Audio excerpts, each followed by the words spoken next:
प्रस्तुत छ प्रेम बिन्ती।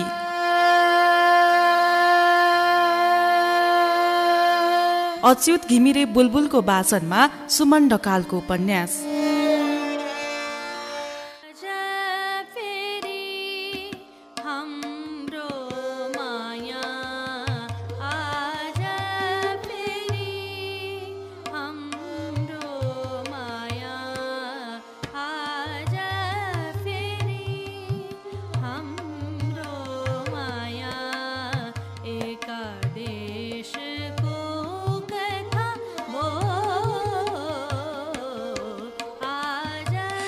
हुन त यो प्रेम बिन्ती मेरो थियो र मैले नै कुरा घुमाई फिराई उसलाई घर लैजाने वातावरण बनाउन समेत सुझाएको थिएँ। तर पनि मनमा त्यसै खुसी छायो। शरीरका अङ्गहरूमा स्फूर्ति बढ्न थाल्यो, मानौ कि सलुको घर गइसकियो र उसका बुबा आमाले विवाह गर्ने अनुमति पनि दिइसके। सलु अफलाइन भई मध्यरात भइसकेको थियो। मध्यरातमै सपना मिसलाई फोन गरे। पहिलो पटकको फोन काटियो, दोहोऱ्याएर गरे। मस्त निद्राबीच सपना मिसको आवाज थियो, हेलो मिस, मैले डिस्टर्ब गरेँ ल। आधा रातमा गरेको फोनले मिस निकै आत्तिनु भएछ। के भयो सर? आत्तिएको भाव थियो। सलुको पहाड घर जाने हामी। असीम खुसीमा मैले त्यति मात्र भने। किन? सलुको हात माग्न। के रे? हो के? फोन काटियो।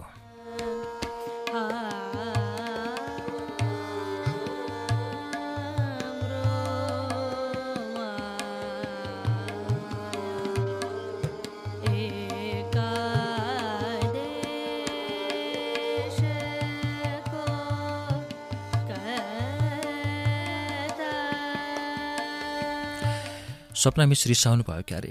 मनमनै सोचेँ। फेरि दोहोऱ्याएर फोन गरेँ। फेरि के भयो? यो पटक सपना मिसको आवाजले झर्को मानेको स्पष्ट बुझिन्थ्यो। बीचमा फोन काटियो अनि फेरि गरेको। जाने होइन त मिस? म सपना मिसलाई आफ्नो निकट मित्रका रूपमा यति जिद्दी गरेर बोल्न सक्थेँ। सलुसँगको मामिलामा त उहाँ मेरो अभिभावक जस्तै हुनुहुन्थ्यो। उसै गइन्छ? पागल हुनुभयो कि क्या हो सर? या मैले गफ गरिसकेँ क्या? मैले फेरि जिद्दी गरेँ। कोसँग? सलुसँग। के भनेर? हामी तिनैजना सँगै जाने भनेर। ल भोलि गफ गरौँला। अर्धनिद्रामा गरिएका गफहरू सायद कल्पनाका कुरा जस्तै भए सपना मिसका लागि। हुनसक्छ उहाँको मानसपटलमा सानोतिनो भूकम्प नै गयो। राति निद्रा बिगारेको झोक फेर्न पनि होला। बिहान उज्यालो हुन नपाउँदै उहाँले नै फोन गर्नुभयो।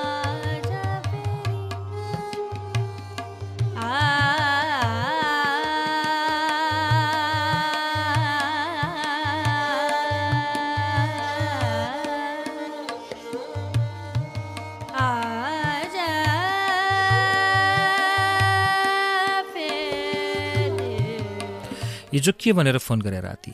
सपना मिसको आवाज सुन्ने बित्तिकै मेरो निद्रा सबै भागिसकेको थियो। म पुरै बिउजिएँ। किन? बेलुकी बुझ्नु भएन र? खै के बुझेँ भनौँ? हजुरका सबै शब्दहरू कानमा त पसे, तर तिनको भाव र उद्देश्य बुझिनँ। मैले राति फोनमा भनेकै वाक्यहरू दोहोऱ्याएर उहाँलाई सुनाएँ। त्यसपछि सपना मिस गम्भीर भएर बोल्नुभयो। एक्कासी यति ठुलो निर्णय कसरी गर्नुभयो? एक्कासी गरेको होइन, मैले सलुसँग सल्लाह गरेर यो निर्णय लिएको हो मिस, मैले जवाफ दिएँ। अनि सलुले हुन्छ भने? आमा बाबुको जिम्मा लगाएकी छे। अनि उसको बाबा मामुले दिनुहुन्छ त? त्यो त म कसरी जानु? अहिलेसम्म देख्दै नदेखेको मान्छेको मनको कुरा। बरु तपाईँ जानु त हुन्छ नि है? हजुरको खुसीको लागि जानै पर्यो नि, सपना मिसले भन्नुभयो। तर सर गएको उद्देश्य पुरा भएन भने हजुर फेरि दुःखी हुनुहोला। अनि म कसरी हजुरलाई खुसी बनाउन सकौँली? आफ्नो मनलाई केही खुम्च्याउँदै मिसले भन्नुभयो। होइन, त्यस्तो अशुभ नसोच्नुहोस् मिस। अशुभ मैले सोचेको होइन। हजुरहरूको सम्बन्धले राम्रो निकास पायो भने मेरो पनि चाहना पुरा हुन्थ्यो। त्यसपछि म पनि मेरो राजकुमारसँग लगनगाँठो कस्दै अनि हनिमुन पनि हामीहरू सँगसँगै जानुहुन्थ्यो नि।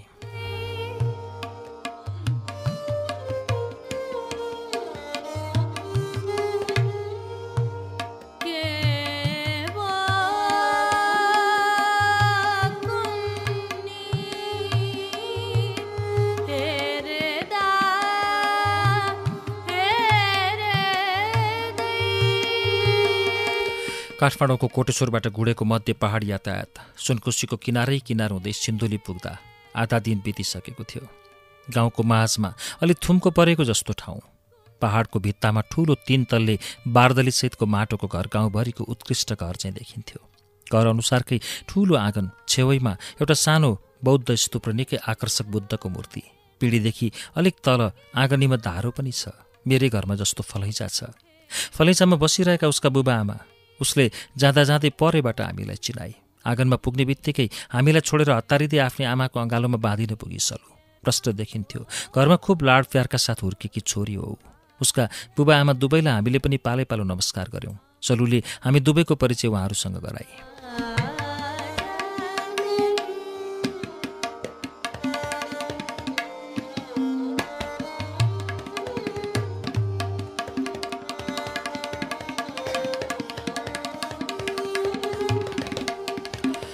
बस्दै गर्नु ल भन्दै सलुको आमा घरभित्र पस्नुभयो। सायद हाम्रा लागि चिसो तातो केही व्यवस्था गर्न जानुभएको थियो। यता फलैजामा बसौँ न भन्दै बुबाले गुन्द्री मिलाउनु भयो। सरुकी आमाले चिया ल्याउनु भयो। चिया पिउन साथ सरुले हामीलाई चोटामा उकाली। यो रुम मेरो, यो दादाको, अनि यो बाबा मामुको, सबै एक एक गरी देखाउन थाली।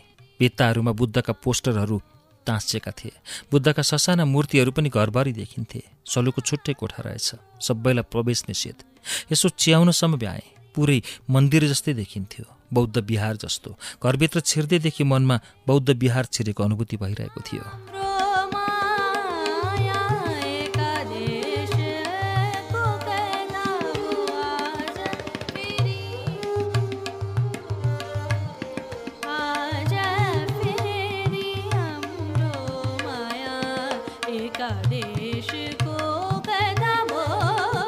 सपना मिस र मेरो बेला बखतमा जुधेका आँखाले त्यहाँको दृश्यहरूबारे एकअर्कालाई प्रश्न सोधिरहेका थिए। जवाफमा दुवैको ओठ लेफ्रिन्थ्यो मात्रै। आवाज निकालेर कुरा गर्न अप्ठ्यारो नै लाग्ने अवस्था थियो। बेलुका सुत्ने बेलामा सलु आफ्नो त्यही गुप्त कोठामा छिरी। उसको ध्यान जप के गर्ने चलन रहेछ। सपना मिस र म अलमलिएका थियौँ। त्यहाँका दृश्य र गतिविधिले हामीलाई झन् अलमल्लमा पारिरहेको थियो। सपनाको मुहारमा कुतूहलताको ओइरो देखिन्थ्यो। त्यस्तै ओइरो ममा पनि थियो। संयोग एउटै कोठाको बाहिरी र भित्री भएको मध्ये भित्रको कोठामा मलाई सुत्ने व्यवस्था भयो भने बाहिरको कोठामा सपना मिसको लागि। भोलिपल्ट हामी उठ्दा सरुले आफ्नो नित्यकर्म सकिसकेकी थिए। बुबा आमा मजेरीको अगेनामा आगो ताप्दै हुनुहुन्थ्यो। चिसोमा ठ्यौ ठ्यौ गर्दै हामी पनि बुबा मम्मीको बीचमा घुस्रिन गयौँ। चियाको सर्को तान्दै गरेका सलुका बुबा केही बोल्न खोजिरहे जस्तै गर्नुहुँदै थियो। ठिक त्यसै बेला सलु सबैका लागि चिया लिएर आइपुगी।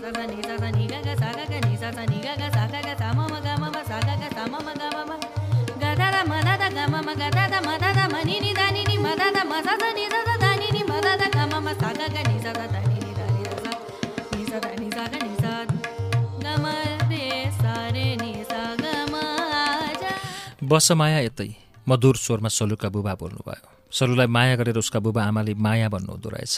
यो कुरो मलाई यसअघि कहिले पनि थाहा थिएन। पिर्का तानेर सलु बस्नासाथ सलुका बुबाले भन्नुभयो, साह्रै दुःख गरेर हुर्किएकी मेरो मुटुको टुक्रा हो। दैवले धेरै आँखा लगाएको थियो हामीबाट खोज्न, अहिलेसम्म जोगाएका छौँ। सलुका बुबा बरबराए जसरी बोल्दै हुनुहुन्थ्यो। बुबा बोलिरहँदा सलु आफ्ना आँखा हामी दुवैतिर नचाइरहेकी थिए। बुबाको कुरामा दङ्ग परेकी जस्ती देखिन्थे। नचाइरहेकी थिए ऊ आँखा। सपना मिस मलाई एकहोरो हेर्दै हुनुहुन्थ्यो। मेरो मुखबाट केही खुस्किनै खोजेको थियो। सपना मिसले आँखाको इसारामा चुप लाग्ने सङ्केत दिँदै दृष्टि अन्यत्र मोडिहाल्नु भयो।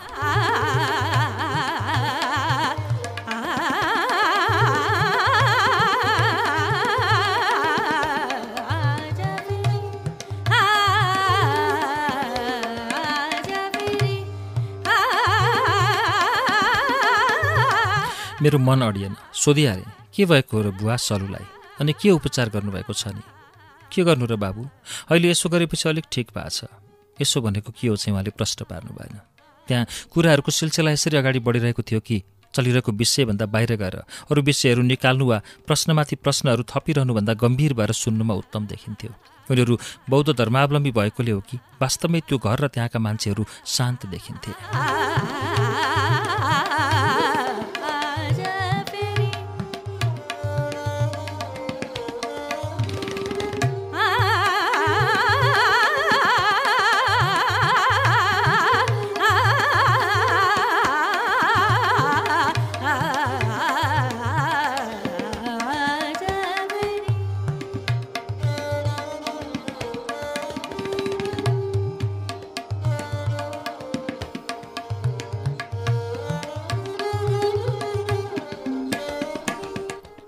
बेलुका सुत्ने बेला सलु आफ्नो कोठामा गइसकेपछि एकैछिनका लागि सपना मिस म मात्रै सँगै भयौँ। हामी बीच छलफल चल्यो। मिस अब के गर्ने? मिसलाई एक्लै भेट्ने बित्तिकै मैले सोधेँ, म के भनौँ र सर, मैले पहिलेदेखि धेरै पागल नहुनु त भनेकै हो नि। अझै के बिग्रेको छ र? सलुका बुबासँग एकपटक कुरा गरे कसो होला? कसरी गर्ने? बुढा फगत बरबराउँछन्। त्यसरी बरबराइरहँदा तिम्री छोरी मलाई बिहे गरिदेऊ भनेर मैले कसरी भनौँ? के सोच्लान्? एकपटक सलुसँग नै सल्लाह गर्नु न। सपना मिस उपाय दिन थाल्नुभयो। ल मिस हुन्छ, जानु सुत्नु अब, मैले भने। मिस सुत्न गएपछि सलुको मोबाइलमा फोन गरेँ। फोनको घन्टी म सुतेकै कोठासम्म सुनियो। उसले फोन काटिदिए।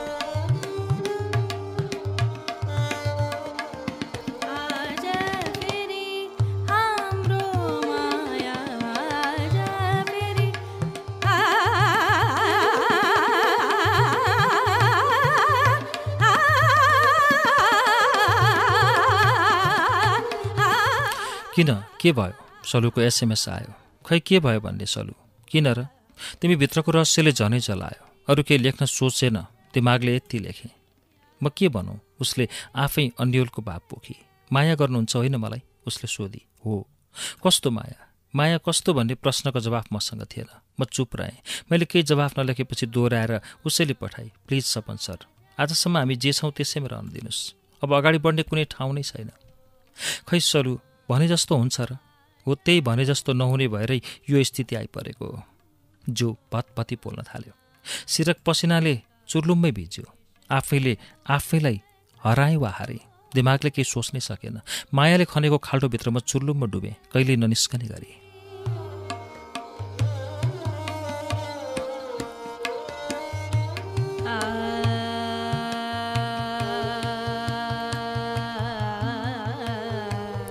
सर रिसाएको? फेरि उसले मेसेज पठाई। रिसाएको होइन सलु, प्रेमले मलाई ठग्यो। प्रेमलाई मैले धोका दिएँ कि मलाई प्रेमले धोका दियो, केही छुट्याउन नसकेर हिसाब निकाल्दैछु। तपाईँमा जे चलिरहेछ त्यो सबै आफूभित्रको भ्रम मात्र हो सर। उसले यो मेसेजले अधेरी रात झनै निष्पट्ट बनायो। उसै निसास्येर आयो। सबै कुरा भ्रमबाटै भएको भन्ने उसको ठम्ब्याइरहेछ।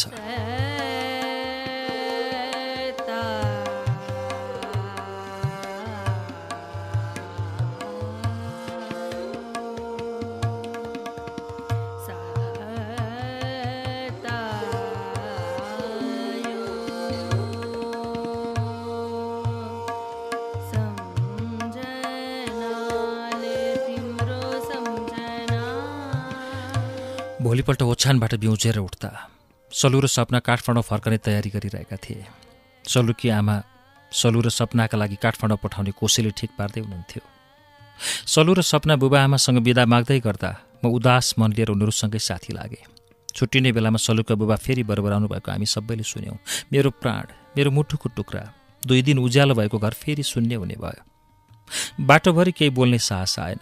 घरिघरि सपना मिससँग जुधेका आँखाले दुःखी नहुनको लागि सान्त्वना दिइरहेको थियो। म आफूमा भने त्यो अथाह रहस्यमय सलुको जीवन अनि त्यही रहस्यपूर्ण घरदेखि भागेको हरुवाहरूको हिंताबोध भइरहेको थियो।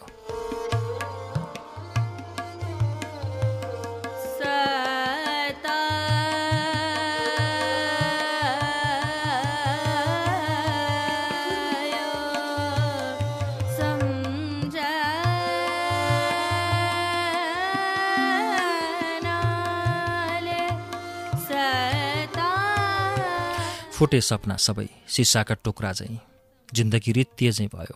कुलतमा फसेर भौतारिए झैँ भौतारिन थाल्यो। मन प्रेमको खोजीमा आफैमा अपहेलित भएको महसुस हुन थाल्यो। सबै कुराहरूसँग घृणा जागेर आउन थाल्यो। सबैसँग टाढा भागेर कुनै अलौकिक अर्कै संसारमा रमाउने मन हुन थाल्यो। केर्दा केर्दै केही बाँकी नरहेको अर्थहीन कागजको टुक्रा झैँ लाग्यो आफ्नै जिन्दगी। दिनचर्याहरू उसै गरी नियमित थिए। भौतारिँदै तिनै गल्लीहरू चार्नु मेरो व्यवस्था बन्यो। विरक्तिको मनलाई अल्मल्याउने एउटै बाटो थियो। सुन्दर भविष्यको सपना बोकी हिँडेका ती निर्दोष विद्यार्थीहरू जो आफ्नो भविष्य निर्माणका लागि मबाट ठूलो अपेक्षा गर्थे। ममाथि उनीहरूले आफूलाई निर्भर राखेका थिए।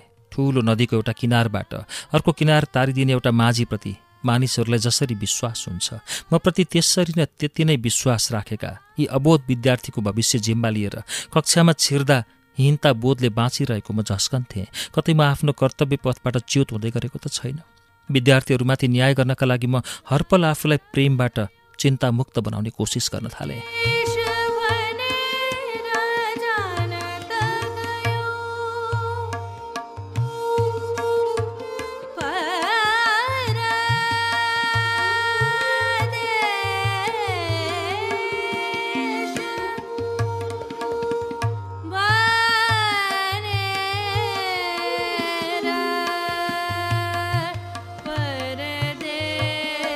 लामो समयको अन्तरालपछि फेरि इन्स्टिच्युट जाने क्रम सुरु भएको थियो।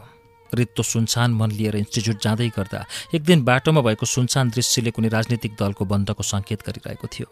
बन्दको असरले इन्स्टिच्युटमा विद्यार्थीको उपस्थिति कमै भए पनि कम्प्युटर ल्याबमा प्राय देखिरहने एउटी युवती आज पनि उसै गरी कम्प्युटरमै भेटिएकी थिए। विद्यार्थीहरू नआएकोले कक्षा सञ्चालन नहुने भएपछि म पनि कम्प्युटर ल्याबतिरै लागेँ। झुलुक्क हेर्दा उस्तो राम्री होइन, तर नराम्री नै पनि भन्नु नपर्ने हिस्सी परेकी काली काली वर्णकी युवती प्राय म भित्र पस्दा सधैँ ढोकाबाट मतिर चियाउँथे। साधारण कुर्ता सुरुवालमा देखिने ऊ आज रातो लेहेङ्गामा सजिएकी थिए। अग्लो कद झन्डै 5.5 फिटभन्दा पनि बढी नै थियो होला उसको उचाइ। सदा म इन्स्टिच्युटभित्र पस्दा उसको र मेरा आँखा जुधे जस्तै हुन्थे। आँखा जुत्दा फिस्सा हाँस्थे। जवाफमा म पनि सामान्य मुस्कान फर्काउँथेँ उसलाई।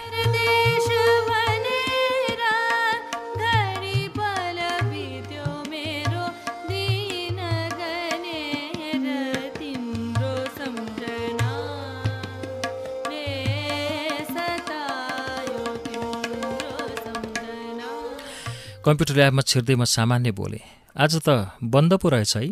हो सर, बसौँ न, उसले कुर्सी मतिर सार्दै भनेकी थिए। सर, उसले पहिलोपटक आज बोल्दा यो सम्बोधन प्रयोग गरी। सायद म त्यहाँ पढाउनका लागि आउने गर्छु भन्ने उसलाई जानकारी थियो। कम्प्युटर खोलेर मैले आफ्नो फेसबुक लगइन गरेँ। सलुको मेसेज थियो, सर, घर गएर आएपछि त बेपत्ता हुनुभयो नि, किन? सलुको मेसेजमा यति मात्रै लेखेको थियो। जवाफमा के लेख्ने भनेर म सोच्दै थिएँ। सर, हजुरलाई पहिलेदेखि यो इन्स्टिच्युटमा देखेकी थिएँ, तर बोल्ने मौका कहिल्यै जुरेन। नाम पनि थाहा छैन मलाई त। ए हो र, म सपन। मेरो नाम मात्रले उसको चित्त बुझेन सायद। फेरि सोधी, सपन के हो सर? सपन केसी। उसलाई यति भन्दै गर्दा मैले सलुलाई मेसेज लेखिसकेको थिएँ। खै सलु, यथार्थ त तिमीले पनि बुझेकी छौ। तिम्रो घर जुन उद्देश्य बोकेर गइएको थियो त्यो पुरा हुन सकेन। तिमीलाई थाहै छ, तिम्रो बुबासँग केही कुरा नगरी फर्कँदा म त मौन हुने नै भएँ। तिम्रो पनि मौनता मेरा लागि शोचनीय विषय बनेको छ। जसै लग्यो उसै काठमाडौँ फर्कायो तिमीले। यति लेख्न पनि भ्याइसकेको थिइनँ। सर, हजुरको प्रोफाइल यही हो। उसले खोजी गरिकन भेट्टाएर मलाई देखाई। मैले मुन्टो हल्लाएर स्वीकार गरेको जनाउ दिने बित्तिकै मेरो फेसबुकमा साथी बन्नका लागि एउटा अनुरोध आयो, ऋतु शर्मा।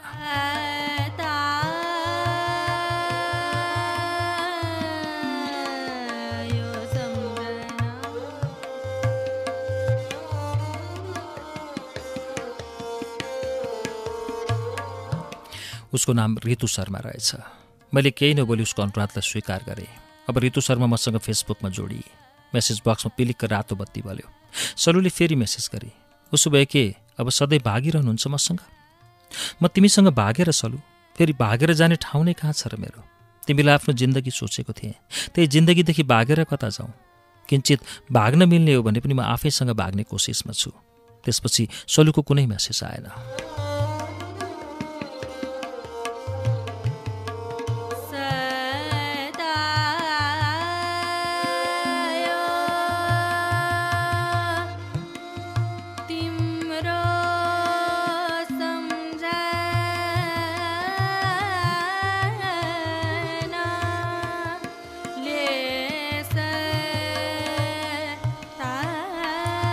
अब ऋतु प्राय मसँग च्याटमा गफिन थालेकी थिए।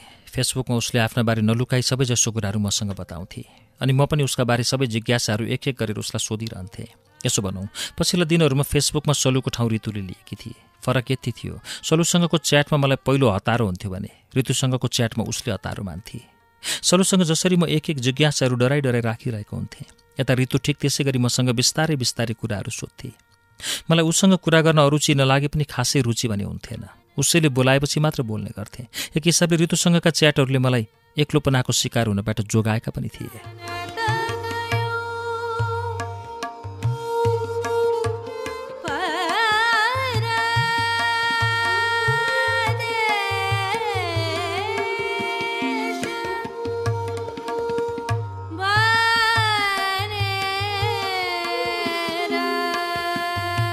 एक दिन च्याटमै ऋतुले सोधी, घुम्न जानुहुन्छ मसँग? ऋतुले बिना प्रसङ्ग यसरी सोधेपछि मलाई सिधै जान्छु वा जान्न भनेर उत्तर दिन मन लागेन। किन र? मैले सोधेँ।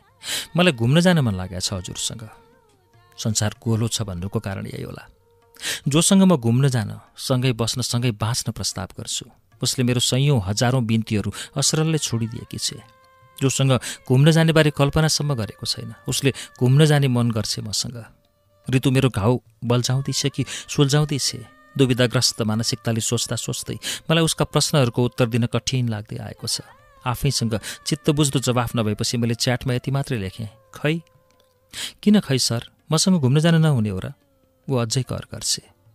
2-3 दिन अलि बिजी छु, फुर्सद भएपछि खबर गर्छु ल। मैले उसलाई नाइ भन्न सकिनँ, टार्नैका लागि यति चाहिँ भने।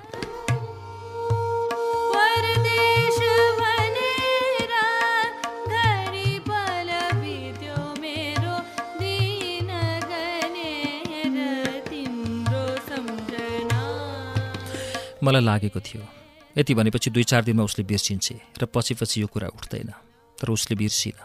बरु त्यो 2-3 दिन कटेपछि पटक पटक फोन गरेर सम्झाउन थाली, सर हामी कहिले जाने घुम्न, कहाँ जाने? अब त उसलाई झन् त्यही विषयमा कुरा गर्ने मौका दिएकै जति भयो। उसका स्ट्याटसहरूमा पनि घुमाउरो गरी मसँग घुम्न जाने इच्छा तीव्र भएको अभिव्यक्तिहरू देखिन थाले। ती भावहरूले मलाई मनमा तीखा सुलहरू रोपिएको जस्तो हुन्थ्यो। धेरै पटक उसको जिद्दीलाई टार्न नसकेपछि एक दिन मैले उसको आग्रह स्वीकार गरेर निर्णय भयो हामी सुन्दरीजल घुम्न जाने।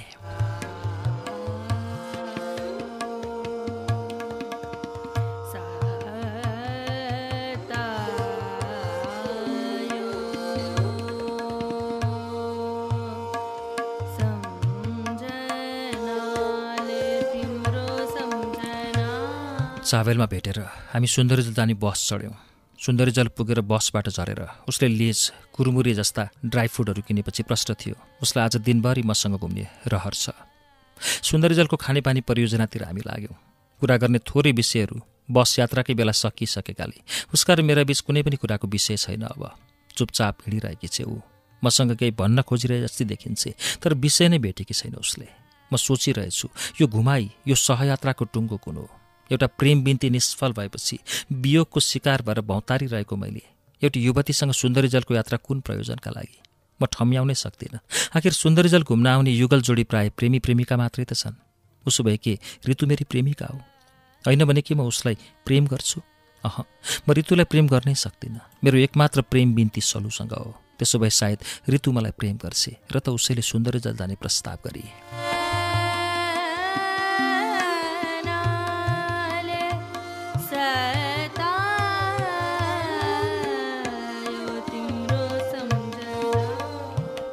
मलाई मन पराउँछौ? मौनतालाई मैले नै भङ्ग गरेँ, अलि सिधा प्रश्न गरेर। 81 सोधिएको मेरो प्रश्नले सुरुमा त उसको अनुहार रातो भयो। ऊ आत्तिएकी जस्ती देखी, तर तत्कालै सम्हालिएर उसले स्वीकृति सूचक मुन्टु हल्लाए। उसको उत्तर बुझेपछि बरु म पो अवाक पाएँ। नसोध्नुपर्ने प्रश्न सोधेछु कि जस्तो आफैलाई महसुस भयो। तिमी बाहुनकी छोरी हौ, म त छेत्री परे नि। होइन, हजुरले मलाई ढाँट्नु भएको, उसले शङ्का गरी। कसरी ढाँट्नु? कसैले आफ्नो जात पनि ढाँट्छ र? तर मेरो यो वाक्यमा उसले खासै बहस लम्ब्याइन, बरु उल्टै सोधी। अनि अहिलेको जमानामा पनि हजुर त्यति रूढिवादी हुनुहुन्छ? छेत्री हुँदा चाहिँ बाहुनकी छोरी बिहे गर्न नहुने हो र? म चुप बसेँ। किन चुप बस्नु भएको सर? उसैले सोधी। खै म के भनौँ, के जवाफ दिउँ? यति भनेपछि फेरि हामी दुवै बीच सन्नाटा छायो। मैले उसलाई केही पनि उत्तर दिइनँ। ऋतुको मुहारमा भने जिज्ञासाको ओइरो थियो। उसको अवस्था देखेपछि मैले नै मुख फोरेँ। यो आकर्षणले बाँधिएको प्रेममा फाल हालेर अहिले घर परिवार सबै बिर्सँदा पछि फुर्सदमा पछुताउनुपर्छ कि भन्ने डर हो ऋतु। छेत्री हुँदा बाहुनकी छोरी बिहे गर्न नहुने भन्ने होइन।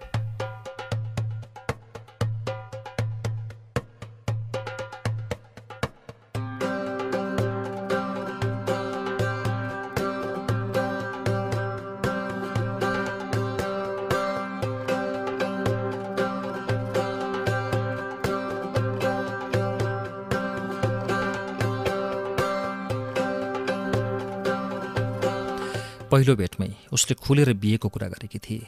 प्रेममा रुमल लिएर पछि धोका खानुभन्दा सिधै बिहाको कुरा चलाउनु उसलाई उत्तम लाग्ने दिनभरिको उसका कुराको सारबाट मैले बुझेको थिएँ।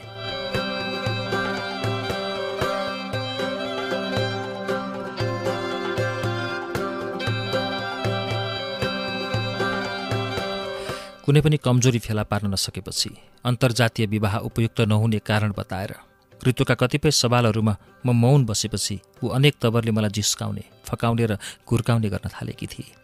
आफूतिर आकर्षित बनाउन उसले भयभरका उपायहरू रचिरहेको मैले बुझेको थिएँ। विपरीत लिङ्गीको यो आकर्षणबाट जोगिनु मेरा लागि सामान्य नहुन सक्थ्यो, तर असामान्य तवरले सलुको नसा मेरो कणकणमा व्याप्त भइसकेकोले म आफूलाई उसैमा विलिन गराइरहेको थिएँ। ऋतुका सबै व्यवहारहरू देखिरहँदा मनमनै लाग्थ्यो यो मनमा अरू कसैका लागि माया छैन जति माया सरुलाई दिए। जसरी धमिराले काठ भित्रभित्रै खोक्रो पार्छ र बाहिरबाट हेर्दा काठ उस्तै देखिरहन्छ, ठिक त्यसरी नै सरुले पनि मलाई भित्रभित्रै खोक्रो बनाइसकेकी थिए। भिखारी बटुवाले भिख मागे झैँ मागेर माया पाइन्थ्यो भने मायाको कारण यो संसारमा कोही दुःखै हुँदैनथ्यो। यो मनले नखटाई न कसैलाई माया गर्न सकिँदो रहेछ, न त कसैको मायालाई स्वीकार गर्न नै।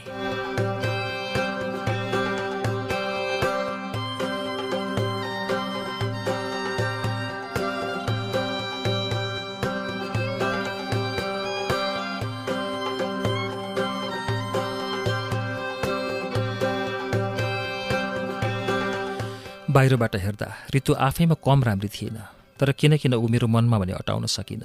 मनले उसको लागि ठाउँ नै दिएन।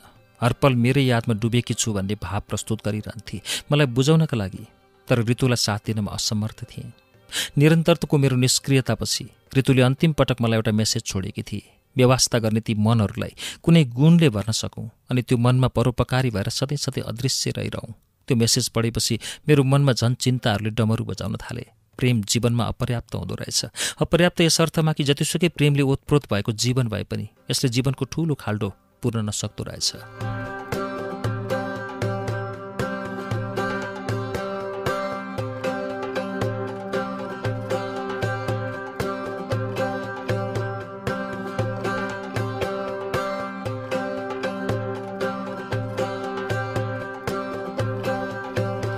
ऋतुको त्यही मेसेजसँगै ऊ मेरो नजरबाट मात्र होइन जीवनबाट नै टाढा भएर गई।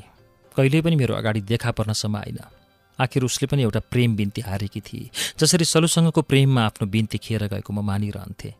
जिन्दगी सबैको गन्तव्यहीन नै हुने रहेछ। गन्तव्यहीन जिन्दगीको यात्रामा बाटोमा भेटिएका कतिपय बटुवाहरूसँग मित्रता वा सम्बन्धहरू यसरी स्थापित हुँदा रहेछन् कि ती सम्बन्धहरू दो बाटोमा नै छुटिँदा रहेछन्।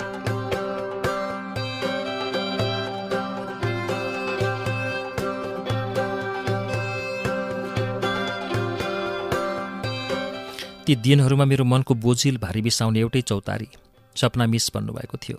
सहानुभूतिका शब्द बोलेर मलाई प्रेरणा दिने सपना मिस राजकुमारदेखि लुकी जलेको मुटुमा चिसो बरफ भएर आउनुहुन्थ्यो। दुखेको घाउलाई निको बनाउन नसके पनि क्षणिक सन्चो बनाउने मलम भएर आउनुहुन्थ्यो। सपना मिसकै सहानुभूति सान्त्वनाले जीवन जिउने झिनो आशा पलाएर आउँथ्यो। फेरि सपना मिस पनि एउटा फक्रेको फूल जस्तै सृष्टि न हो जसको मालीले एक दिन टपक्क टिपेर त्यो फूल लैजान्छ। त्यस दिन कति विरक्ति होला मेरो मन। कसले बुझाइदेला मेरा मनका बिरहहरूलाई यतिखेर मनमा वर्षाका भेलले ल्याएको चाहिँ धमिला खरेका बेगहरू आइरहन्थे गइरहन्थे।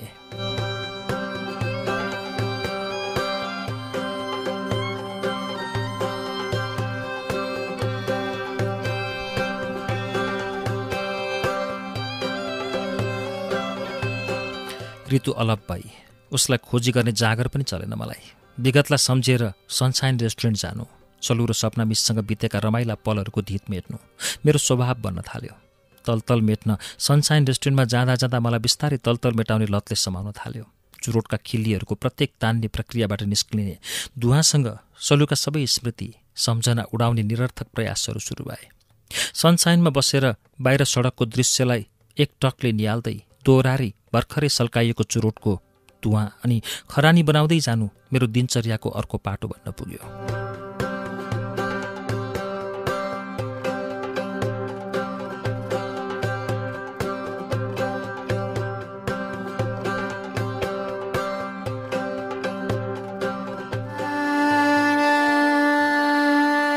आजलाई वाचन यति मात्रै, बाँकी वाचन अर्को भागमा। प्रेम बिन्ती।